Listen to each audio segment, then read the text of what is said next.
Hello students, welcome to magnet brains. मैं रूपाली वर्मा आज आपके लिए लेकर आई हूं आपकी क्लास 12th की बुक अंतरा भाग 2 का 19वां पाठ। 19वां पाठ हमारा है यथास्मय रोचते विश्वम, अर्थात जैसा चाहे वैसा विश्व को बना ले। यथास्मय मतलब अपने अनुसार, जैसा हम चाहें वैसा विश्व को बना ले।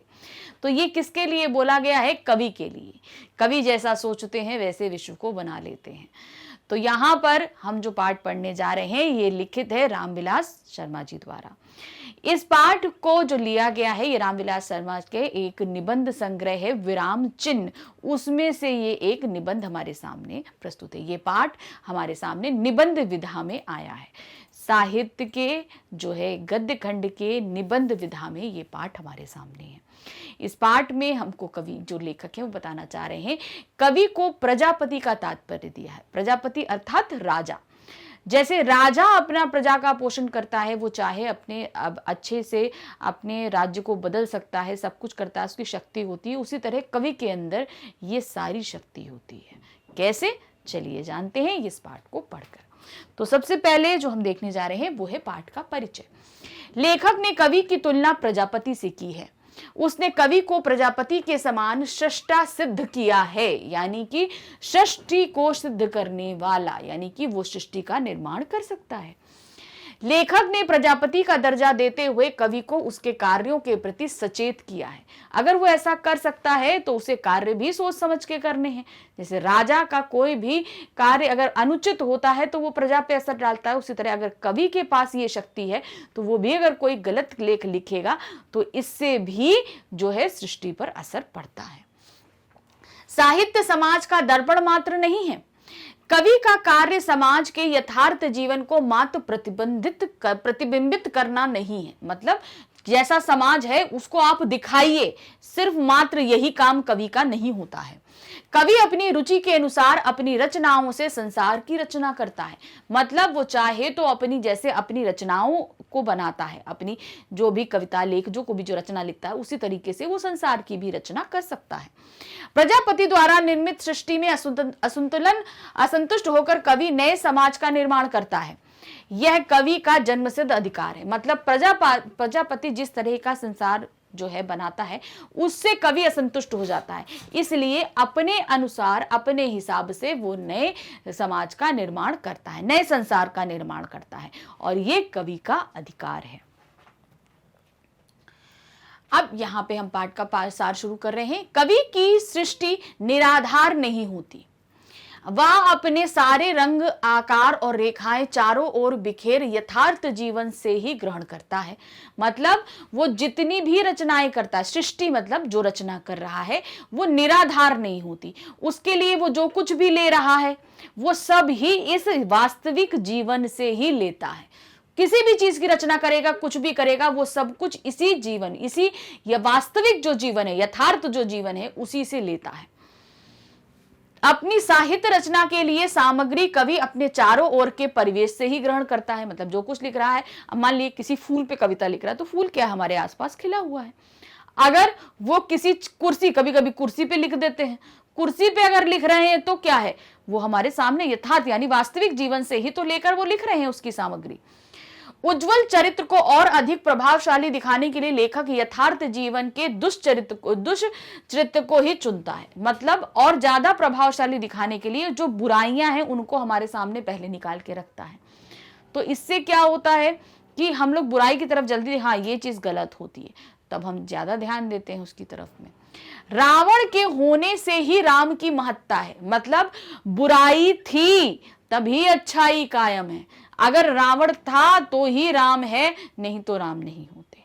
क्योंकि हम राम को क्यों जानते हैं? क्योंकि रावण को मारा था। अगर रावण नहीं होता, रावण के दहन के लिए ही राम का जन्म हुआ था इस पृथ्वी पर। कवि सद्गुण संपन्न पात्रों के साथ दुर्गुण युक्त पात्रों का भी वर्णन करता है। कवि अगर अच्छे गुणों वाले लोगों का वर्णन कर रहा है तो दुर्गुणों का भी वर्णन करता है। जैसे हमारे महाकाव्य जो है, हमारे रामायण में भी रावण के बारे में भी तो बताया गया है, उसकी भी अच्छाइयां। वो बहुत अच्छा था, बहुत बड़ा भक्त था, सब कुछ था, लेकिन उसके अंदर जो बहुत बड़ी कमी थी वो था उसका अहंकार, जो उसको ले डूबा। वाल्मीकि की दुर्लभ गुणों से युक्त राम के चरित्र का वर्णन किया है। वाल्मीकि ने क्या किया है, रामायण में राम के बहुत ही दुर्लभ चरित्र का वर्णन किया है। दुर्लभ गुणों को एक ही पात्र में दिखाने के पीछे कवि का एक ही उद्देश्य होता है, समाज के सम्मुख एक आदर्श प्रस्तुत करना जिसमें लोग प्रेरणा ले सकें। तो यहां पर एक व्यक्ति के अंदर सारे गुणों को दिखाने का तात्पर्य यह होता है कि ये वाकई सद्पुरुष है। ठीक है, सारे सद्गुण सब इसके अंदर हैं। तो ऐसा हम चाहें तो इसके कुछ गुण तो व्यक्ति अपने अंदर लेके आ ही सकता है। तो ये होता है प्रेरणा लेने के लिए कि भाई एक मनुष्य में अगर इतने गुण हो सकते हैं तो आपके अंदर कुछ गुण तो हो ही सकते हैं। तो वो उस चीज को आप बरकरार रखिए। आगे है, प्रजापति रूपी कवि यथार्थवादी होता है। वह समाज में लोगों के सम्मुख सुख दुख आशा निराशा दोनों पक्षों को सुनता है। जो प्रजापति रूपी कवि होता है वो समाज में जितने लोग होते हैं उनके सुख को भी सुनता है, दुख को भी सुनता है, सब कुछ को सुनता है, तब कहीं जाकर रचनाएं करता है तथा उसे अपने साहित्य में अंकित करता है। यानी कि फिर उनको सुनता है, महसूस करता है और फिर उन्हें अपने साहित्य में लिखता है। उसकी रचनाओं में वर्तमान समाज का ठोस आधार होता है। जो उसकी रचनाएं होती है, वर्तमान समाज कैसा है, ये सब चीजें उसके साहित्य में होती है, उसकी रचनाओं में ये सभी चीजें अंकित होती है। परंतु उसका ध्यान भविष्य के नव निर्माण पर लगा रहता है। मतलब वर्तमान में जो चल रहा है वो उसके साहित्य में रहेगा, लेकिन उसका ध्यान कहाँ रहेगा, भविष्य को अच्छा बनाने के लिए। साहित्य थके हुए व्यक्ति के लिए विश्रांति का माध्यम ही नहीं बल्कि उसे आगे बढ़ने के लिए प्रेरणा भी देता है। तो जो है साहित्य क्या है, जो व्यक्ति थक गया है, सब कुछ हो गया है, उसे विश्रांति प्रदान करता है। विश्रांति का मतलब क्या होता है, वो जो दिमाग तौर पे थक जाते हैं उनको जो है आप नई सोच के लिए वो शांति प्रदान करता है, बल्कि उन्हें आगे बढ़ने के लिए भी प्रेरित करता है। शांति दे रहा है मगर साथ ही साथ आपसे क्या बोल रहा है, आप आगे भी बढ़िए। यदि ब्रह्मा द्वारा बनाए गए समाज में मानव संबंध कवि की रुचि एवं आदर्शों के अनुरूप होते तो उसे अपनी रचनाओं में एक नया संसार रचने की आवश्यकता नहीं होती। तो ब्रह्मा ने जो इस विश्व का निर्माण किया है, इस विश्व में अगर मानव की रुचि के अनुसार हर चीज हो रही होती तो कवि को कभी भी अपने हिसाब से नए विश्व को रचने की जरूरत नहीं पड़ती। कवि के असंतोष की जड़ ये मानव संबंध ही है। कवि अगर नया विश्व रचना चाह रहा है, नई चीजें करना चाह रहा है, तो उसकी जड़ क्या है, ये मानव संबंध है। साहित्य की रचना के मूल में ये मानव संबंध ही है। कवि के मन मस्तिष्क में मानव संबंध की भावना इतनी प्रबल होती है कि वह अपनी रचनाओं में ईश्वर को भी मानवीय रूप में चित्रित कर देता है। अर्थात जो मानव के संबंध होते हैं, जैसे कि एक स्त्री पुरुष का, माँ बाप, भाई बहन, प्रेमी प्रेमिका, किसी से भी अगर संबंध होता है तो वो संबंध इतने ज्यादा मजबूत होते हैं कि वो संबंध के आगे वो कुछ सोचता नहीं, इसलिए ईश्वर को भी उन्हीं संबंधों में बांध देता है। जैसे अब ये होता है, मनुष्य मरने के बाद में ईश्वर को जाता है तो क्या बोलता है, आत्मा प्रेयसी है और प्रभु क्या है, प्रेमी है। यानी प्रेयसी जो है, प्रेमिका जो है, वो अपने प्रेमी से जाकर मिलती है। तो ये भी क्या हुआ, ईश्वर को आत्मा मनुष्य के साथ उन्होंने संबंध में बांध दिया, उसका भी मानवीयकरण कर देते हैं। तो कवि के जो रचनाएं होती हैं उसके मूल में क्या हमेशा रहता है, मानव संबंध। हमेशा मानव, चाहे प्रकृति के बारे में लिखे, चाहे ईश्वर के बारे में लिखे, भक्ति के बारे में लिखे, आत्मा के बारे में, हमेशा आप कहीं ना कहीं उन्हें देखेंगे कि कवि जो है उन्हें मानव संबंधों के साथ अवश्य बांधता है। ऐसे समय में जब अधिकांश लोगों का जीवन समाज की रूढ़ियों के बंधन में जकड़ा हुआ हो, वे इन बंधनों से दुखी हो तथा मुक्ति के प्रयास कर रहा हो, तब कवि का प्रजापति रूप मुखरित हो उठता है। कवि मानव रूपी पक्षी की अशांत आवाज को स्वर देता है। मतलब चारों तरफ व्यक्ति, मनुष्य जो है वो कहीं ना कहीं किसी ना किसी रिश्ते से अशांत है, दुखी है, कुछ है। तब क्या करता है कवि का प्रजापति रूप निखरता है। प्रजापति अर्थात राजा का रूप निखरता है और उसमें वो क्या करता है, मनुष्य के संबंधों में शांति लाने का प्रयास करता है। कैसे, अपनी रचनाओं के माध्यम से वो शांति लेकर आता है। जो मनुष्य रूपी पंछी है वो अशांत है, वो उड़ रहा है इधर उधर, अब उसको शांति कहाँ मिलेगी, ये साहित्य में मिलेगी। वह स्वतंत्रता के गीत गाकर जनता के शासक वर्ग के प्रति आक्रोश भरता है। वह स्वतंत्रता के लिए प्रेरित कर उस पक्षी के परों में नई शक्ति भर देता है, इसे भय से मुक्त होने तथा स्वतंत्रता के लिए प्रयास करने की प्रेरणा देता है। अब क्या होता है, जो मानव संबंध है वो कहीं ना कहीं क्या है, परतंत्र है। अब उन संबंधों से वो आजाद होना चाहता है, उसके गीत गाना चाहता है। तो ये कवि अपनी रचनाओं के माध्यम से उन परों को आजादी प्रदान करता है। यह जीवन संघर्ष का मैदान है, इसमें व्यक्ति को निरंतर संघर्षशील रहना पड़ता है। जिस प्रकार महाभारत के युद्ध में कृष्ण ने 5 जन्य नामक शंख बजाकर अर्जुन को युद्ध के लिए प्रेरित किया था, उसी प्रकार साहित्यकार लोगों को कर्म शिक्षा के में संघर्ष करने के लिए प्रेरित करता है। अब जीवन संघर्ष का मैदान, जाहिर सी बात है, हर जगह हमको संघर्ष, हर चीज के लिए मेहनत करनी पड़ती है। कोई चीज हमें अपने आप लगा के तो नहीं मिल जाती, कुछ भी हो तो हमें संघर्ष करना ही पड़ता है। और निरंतर संघर्षशील जब रहते हैं तो इस तरीके से हमेशा संघर्ष रहना पड़ता है। तो यहाँ पे उन्होंने उदाहरण दिया है कि किस तरीके से महाभारत के युद्ध में कृष्ण ने 5 जन्य जो है शंख बजाया था। 5 जन्य शंख का मतलब क्या है, फूकेंगे आप एक तरफ से लेकिन 5 तरफ से आवाज निकलती थी, इसीलिए उसे 5 जन्य शंख कहा गया था। युद्ध से पहले उन्होंने इसको बजाया था। ये क्यों दिया था, ये प्रेरित करने के लिए। किसको प्रेरित करने के लिए, अपनी पर जो है जो सैनिक है उनको प्रेरित करने के लिए, युद्ध बहुत अच्छे से करें, प्रेरणा प्रदान करने के लिए, संबल देने के लिए वो 5 जन जो है शंख बजाया था उन्होंने। तो उसी प्रकार साहित्यकार भी क्या करता है, लोगों में कर्म शिक्षा फूकने के लिए अपनी रचनाओं के माध्यम से उनमें शक्ति फूकता है, प्रेरित करता है उनको कि आप संघर्षित रहिए।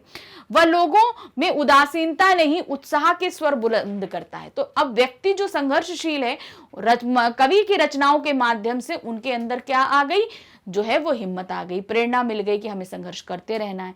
तो वो अपनी जो है रचनाओं के माध्यम से लोगों के अंदर उत्साह फूकना चाहता है, उदासीनता नहीं, उदासी नहीं लाना चाहता। वह इस बात से बिल्कुल सहमत नहीं है कि मनुष्य अत्याचार सहते हुए, कष्ट सहते हुए भाग्य के भरोसे रहे। मतलब वो कभी नहीं कहता आप अत्याचार सहिए, कष्ट सहिए और भाग्य के भरोसे बैठे रहिए। आप मनुष्य हैं, आप कर्म के लिए इस पृथ्वी पर आए हैं, आपको कर्म करना है, भाग्य के भरोसे नहीं बैठना है। साहित्य तो ऐसी प्रेरणा देने वालों की निंदा करता है, उन्हें हतोहत साहित्य करता है। मतलब जो लोग ये कहते हैं कि भाग्य ही हमारा निर्माता है सब, तो ऐसी रचनाओं को हमेशा ही नकारा जाता है कि मतलब भाग्य के भरोसे नहीं बैठिए, कर्मशील हमेशा बने रहिए। आज भी मानवीय संबंधों की दृष्टि में भारत पराधीन है। भारतीय जनमानस स्वतंत्र होने के लिए व्याकुल है, इसके लिए वह सतत प्रयास कर रहा है। धिक्कार है उन साहित्यकारों को जो उन्हें रूढ़ियों से मुक्त नहीं करता। मतलब मानव जो है वो अभी भी संबंधों के उसमें जकड़ा हुआ है। संबंध मतलब सिर्फ मानवीय संबंध नहीं है, हमारी रूढ़ियां हैं, अंधविश्वास हैं, परंपराएं, बहुत सी ऐसी चीजें हैं जिनमें परिवर्तन की आवश्यकताएं हैं और ये हमें आगे नहीं बढ़ने देती, कहीं ना कहीं हमें पीछे घसीटती हैं। तो ये क्या हुआ, परतंत्र करने का एक जरिया है, हमारे ऊपर बेड़ियां डालते हैं ये हमेशा। तो ऐसे साहित्यकारों को धिक्कार कहते हैं रामविलास शर्मा जी, कि जो उन्हें इस रूढ़ियों से मुक्त नहीं होने देते। वे साहित्य में तो मानव मुक्ति के गीत गाते हैं, साहित्य में तो बोलते हैं मानव को मुक्त होना चाहिए, किंतु व्यवहार में भारतीय जनता को गुलामी का पाठ पढ़ाते हैं। मतलब अपनी रचनाओं में तो कहते हैं कि मुक्त होइए, लेकिन ऐसे क्या करते हैं, सामने वो लोगों को बोलते हैं नहीं ये परंपरा फॉलो कीजिए, नहीं ये ऐसा करना चाहिए, वैसा करना चाहिए। इन सब चीजों में वो गुलामी का पाठ पढ़ाना शुरू कर देते हैं। ऐसे साहित्यकारों को धिक्कार है जो भारत भूमि में उत्पन्न होकर भी उसका अहित कर रहे हैं। मतलब भारत भूमि में उत्पन्न हुए हैं लेकिन मनुष्य की प्रगति के बजाय उसे रूढ़ियों में बांधकर कहीं ना कहीं भारत का अहित करते हैं। भारतीय लोगों को गुलामी का पाठ पढ़ाने वाले ये साहित्यकार दूरदर्शी नहीं है। मतलब ये दूर की नहीं सोचते, जो मानव को रूढ़ियों परंपराओं में बंधन में बांधे रखने की प्रेरणा देते हैं, वो भारत को कहीं ना कहीं नुकसान तो पहुंचा रहे हैं, मगर दूरदर्शी तरीके से भी नहीं सोचते कि मतलब भविष्य में इसका क्या नतीजा होगा। जिन साहित्यकारों को भारत भूमि से प्यार है वे साहित्य में के युग परिवर्तन की भूमिका से अवगत हैं। वे साहित्य के माध्यम से जनता का सही दिशा में मार्गदर्शन करते हैं। मतलब जो अच्छे हैं, जो अच्छे साहित्यकार हैं, वो सही दिशा में मानव की दिशा का परिवर्तन करते हैं कि आप इस दिशा में चलिए। मतलब आप उसका मार्गदर्शन करेंगे कि ये दिशा आपके लिए सही है, ये मार्ग सही है, आप इस पे चलिए। तो इस पाठ के माध्यम से कवि ने हमें, जो लेखक ने हमें बताने का ये प्रयास किया है कि कवि कवि है वो हमेशा कहीं ना कहीं मानव को प्रेरणा देने का काम करता है, उन्हें आगे बढ़ने के लिए प्रेरित करता है। तो कवि, अगर जो साहित्यकार बोलते हैं कि मानव संबंधों में जकड़ा रहिए, आगे की मत सोचिए, भाग के भरोसे बैठे रहिए, संघर्ष मत करिए, तो ऐसे साहित्यकार कहीं ना कहीं भारत का ही अहित कर रहे हैं, हमें कहीं ना कहीं गुलाम रहने की प्रेरणा देते हैं। तो इस तरीके से ये पाठ यहां पर खत्म हुआ। आपको जैसे पाठ यहाँ पर बहुत सारे सब्जेक्ट्स भी हैं आपके सामने, सिर्फ हिंदी नहीं, और भी सब्जेक्ट्स में अगर आप कुछ जानना या समझना चाहते हैं तो उसके लिए बिल्कुल भी आप परेशान नहीं हुई। आपको आना है हमारी वेबसाइट magnetbrains.com पे। यहाँ पर आप देखेंगे किंडरगार्टन से लेकर आपको क्लास 12th तक के सभी क्लासेस मिलेंगे। तो आप जिस भी क्लास में पढ़ते हैं या आपके कोई भी भाई बहन या जो भी है, अगर कोई भी कजिन्स हैं, आपको फ्रेंड्स हैं, आप जिस भी क्लास में पढ़ते हैं, कोई चीज़ समझ में नहीं आ रही तो उन्हें बताइए कि आप यहाँ पर आइए और उनके क्लास उनको चूज़ कराइए। कोई भी क्लास है, आप क्लास चूज़ करेंगे, करते ही आप वहाँ पे देखेंगे कि उस क्लास में पढ़ाई जाने वाले सभी सब्जेक्ट्स आपके सामने आ जाएंगे। क्लास 12th में आपके सामने जो जो सब्जेक्ट्स पढ़ाए जा रहे हैं वो सभी आ जाएंगे। बस आपको करना क्या है, आपको अपना जो भी सब्जेक्ट पढ़ना है उस पर आपको चूज़ करना है। जहाँ वॉच नाउ लिखा है आप यहाँ क्लिक करेंगे। यहाँ क्लिक करते ही उस सब्जेक्ट का में जितनी भी बुक्स पढ़ाई जा रही हैं आपके सामने आएंगी। तो आपको जो भी बुक पढ़नी है उस पर क्लिक करेंगे। क्लिक करते ही उसमें जितने चैप्टर्स हैं सब आपके सामने आएंगे। तो जो चैप्टर पढ़ना है क्लिक करिए। क्लिक करते ही उसमें पढ़ाए गए सभी टॉपिक्स आपके सामने आ जाएंगे। टॉपिक क्लिक करिए, वीडियो देखिए और अपने सभी डाउट्स को क्लियर करिए। लेकिन हाँ, साथ ही हमारे चैनल को लाइक, सब्सक्राइब और शेयर करना बिल्कुल भी नहीं भूलिएगा। Thank you for watching. Bye bye.